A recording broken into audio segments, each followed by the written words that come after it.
Hello प्यारे बच्चे, 8वीं क्लास के दो क्वेश्चन वेरी इंपॉर्टेंट है। आज हम उनको डिस्कस करेंगे। ये क्वेश्चन है 5.4 से क्वेश्चन नंबर 6 और क्वेश्चन नंबर 7। हम इनको आज समझेंगे और ये काफ़ी बार एग्जाम में भी पूछे गए हैं। चलिए देखते हैं। तो हमसे प्रश्न क्या बोल रहा है, किसी वर्ग की भुजा की लंबाई ज्ञात कीजिए जिसका क्षेत्रफल 441 मीटर है। हमें वर्ग की भुजा की लंबाई ज्ञात करनी है और हमें क्षेत्रफल दे दिया गया है। क्षेत्रफल हमें क्या कर दिया गया है, दे दिया गया है कि क्षेत्रफल 441 मीटर। तो देखो वर्ग का क्षेत्रफल, इसमें हमारे पास हमारा फार्मूला लगने वाला वर्ग का क्षेत्रफल। तो सबसे पहले लिखेंगे दिया क्या है हमें, ठीक है, लिख लेंगे दिया है, लिख लेते हैं। चलो हमें दिया है, क्या दिया हुआ है, वर्ग का क्षेत्रफल बराबर 441 मीटर स्क्वायर। ठीक है, ये हमें प्रश्न में दे दिया गया। अब हम क्या करेंगे, देखो वर्ग का क्षेत्रफल का सूत्र क्या होता है, हम यहां पे वही लगाने वाले हैं।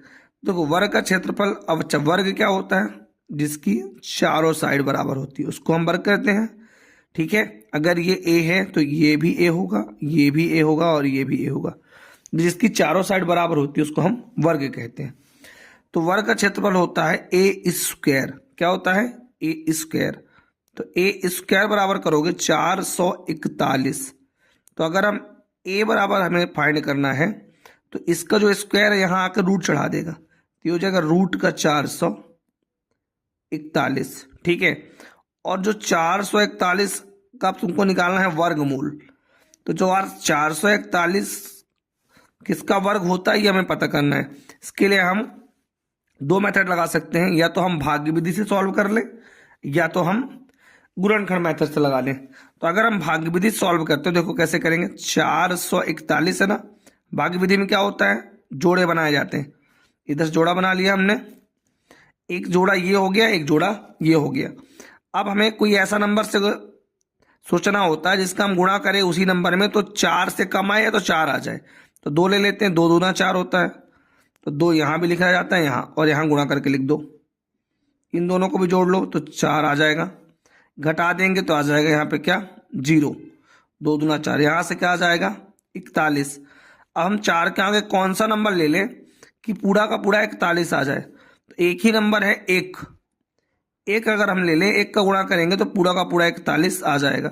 यहां भी एक लिखोगे तो ये 0 हो जाएगा, एक ऑलरेडी 0 है, और यहां से ये जोड़ लो तो ये हो जाएगा 42। तो देखो हमारा आंसर क्या आ गया, 41। इसका मतलब आंसर आ गया 21। इसका मतलब 21 मीटर इसकी लंबाई होगी। ठीक है, प्रत्येक भुजा की लंबाई 21 मीटर होगी। ये हमारा हो गया आंसर। छोटा सा है और आसान सा प्रश्न है।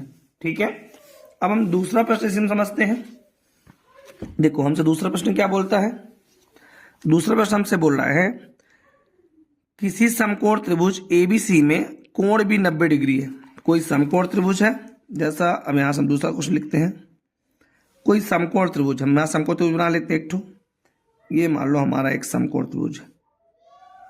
समकोण त्रिभुज में ये जो कोण भी है, मानो ये ए है, ये बी है और ये सी।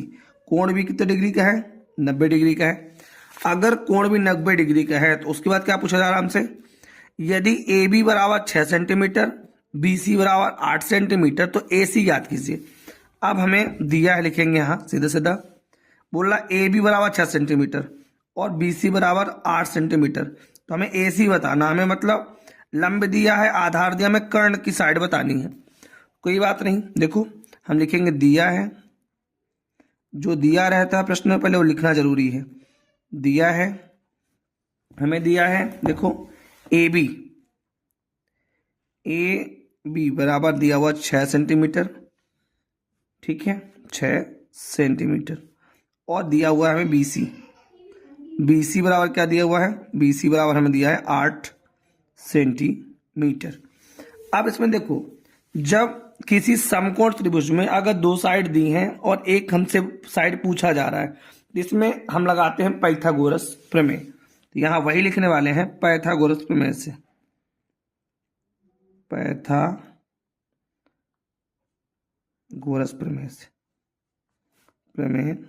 से पाइथागोरस प्रमेय क्या कहती है? कर्णक का वर्ग बराबर लंब का वर्ग प्लस आधार का वर्ग। ठीक है, यहां से हमारा आंसर आ जाएगा। तो लंब हमारे पास क्या, कर्ण हमारे पास क्या है, AC का वर्ग बराबर लंब हमारे पास है AB का वर्ग प्लस BC का वर्ग, आधार का वर्ग।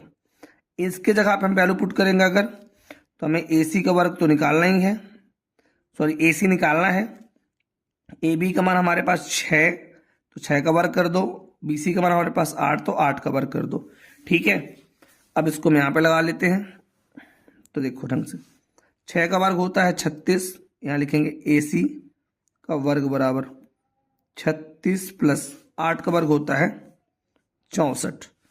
इन दोनों को जोड़ोगे तो AC का वर्ग बराबर आ जाएगा 100। तो अगर AC निकालोगे तो यहाँ वर्ग चढ़ा है तो ये वर्ग घटेगा, तो यहाँ चढ़ जाएगा वर्गमूल। और जो AC निकल के आएगा, देखो 100 का वर्गमूल होता है 10 सेंटीमीटर आ जाएगी हमारे पास ये भुजा 10 सेंटीमीटर। ये हो जाएगा हमारा आंसर। ठीक है, सेम इसी तरह ये दूसरा प्रश्न भी है।